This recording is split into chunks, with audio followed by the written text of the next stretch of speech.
मुख्यमंत्री हरीश रावत की न्याय यात्रा का गरुड़ में भव्य स्वागत, सैकड़ों कार्यकर्ता हुए शामिल। पूर्व मुख्यमंत्री हरीश रावत आज अपनी 4 दिवसीय न्याय यात्रा के अंतर्गत कौसानी होते हुए गरुड़ पहुंचे। इस दौरान उन्होंने भारतीय सेना के प्रति आभार जताया और जनता के सहयोग के लिए धन्यवाद किया। रावत ने मेलाडुंगरी हेलीपैड से हेली सेवा के माध्यम से हल्द्वानी के लिए प्रस्थान किया। गरुड़ में यात्रा के दौरान उन्हें स्थानीय जनता और कांग्रेस कार्यकर्ताओं का जोरदार समर्थन मिला। कार्यक्रम में कांग्रेस जिला अध्यक्ष भगवत बसीला विशेष रूप से उपस्थित रहे और उन्होंने यात्रा को जनभावनाओं से जुड़ा ऐतिहासिक कदम बताया।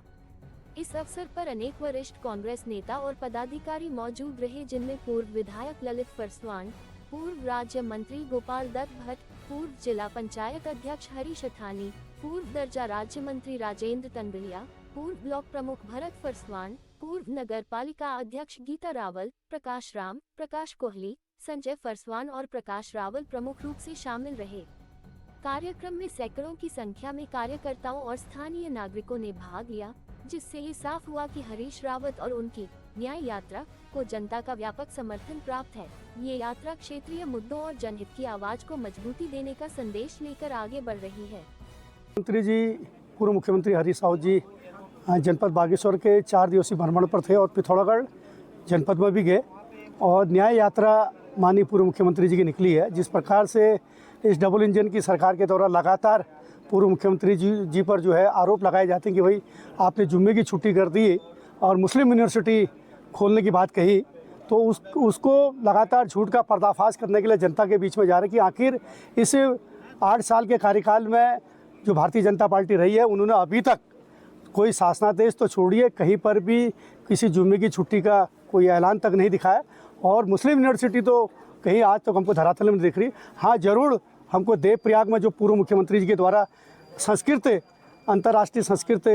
विश्वविद्यालय खोला गया, वो हमको ज़रूर जो है हरिद्वार जाते वक्त, ऋषिकेश जाते वक्त देवप्रयाग में दिखता है। तो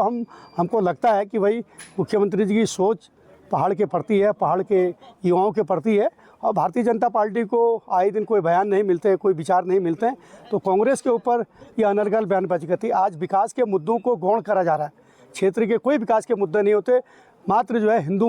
मुस्लिम करके इस राष्ट्र को गुमराह करा जा रहा है। हम तो कहते हैं कि भैया आप अपने इन 8 सालों का एक श्वेत पत्र जारी करें, चाहे बागेश्वर विधानसभा में हो, चाहे कपकोट विधानसभा में हो, कोई भी ऐसे काम नहीं है और लाखों रुपए केंद्र सरकार से लेकर आज तक हमको कर्ज में डूबने का काम इनके द्वारा करा जा रहा। तो ये बहुत शर्मनाक विषय हमारे लिए भी है कि हम कर्ज के तले दबते जा रहे हैं और सरकार जो है वाहवाही लूटने का काम कर रही है। और इसी परिप्रेक्ष्य में आदरणीय हरीश रावत जी लगातार जनता के बीच में जाकर, जनमानस के बीच में जाकर, कांग्रेस के लोगों के बीच में जाकर, अपने पुराने साथियों के बीच में जाकर झूठ का पर्दाफाश करने के लिए और जो एक खुली लूट इस उत्तराखंड की सरकार के द्वारा शराब के माध्यम से, खनन के माध्यम से, रेता बजरी के माध्यम से, दूसरे अन्य जो दूसरे इनके प्रबंध हैं उसके माध्यम से जिस प्रकार से लेने की कोशिश कर रही है, उसको लगातार जनमानस के बीच में रख रही है और उसका पर्दाफाश कर रही है। क्या प्रोग्राम था आज का? देखिए, हमारे माननीय पूर्व के मुख्यमंत्री श्रीमान हरीश रावत जी की एक न्याय यात्रा जो जनपद बागेश्वर से प्रारंभ हुई, माता कोट ब्राह्मणी और हमारे कौशानी से ये यात्रा निकली और ये जो पिथौरागढ़ जनपद में तक गंगुलीहाट माता कालिका के दरबार में या कांडा हमारे माता कालिका के दरबार में जाकर के और माता कोट ब्राह्मणी के दरबार में जाकर के एक जो इस जनपद में और इस उत्तराखंड राज्य में जिस प्रकार से भारतीय जनता पार्टी की ये भ्रष्टतम सरकार है और जिस प्रकार से महिलाओं पर अत्याचार हो रहा है दिन प्रतिदिन, ये उत्तराखंड में जो जिस प्रकार से अपराध बढ़ रहे हैं, उसके विरोध में, उसके अवज में माननीय पूर्व के सीएम श्रीमान हरीश रावत जी ने न्याय यात्रा निकाली है और तमाम जिस प्रकार से इस प्रदेश में ही नहीं देश में पूरी महंगाई, भ्रष्टाचार और बेरोजगारी की बढ़ती हुई दर इत्यादि को मामले को लेकर के तमाम भगवानों के दरों पर जाकर के एक न्याय की गुहार पूर्व के सीएम साहब के द्वारा की गई। इसी में हम सभी लोग कांग्रेस जनपद बागेश्वर उसमें शरीक हुए और इस यात्रा को सफल बनाने में अपना सहयोग प्रदान किया गया। आज माननीय पूर्व मुख्यमंत्री जी का पूरे उत्तराखंड में एक दौरा होना जा रहा है। एक भारतीय जनता पार्टी की झूठ थी जो ये हमारी 22 में सरकार लाए झूठ बोल के, और उसके पहले 17 में जो झूठ बोल के सरकार लाए। इन्होंने एक आरोप लगाया था कि हरीश रावत जी ने एक आदेश कर दिया है कि मुस्लिम यूनिवर्सिटी खोलने का और जुम्मे का नमाज की छुट्टी। माननीय रावत जी सबसे कह रहे हैं भारतीय जनता पार्टी के लोगों से कि भैया एक आदेश तो दिखाओ मेरे को कि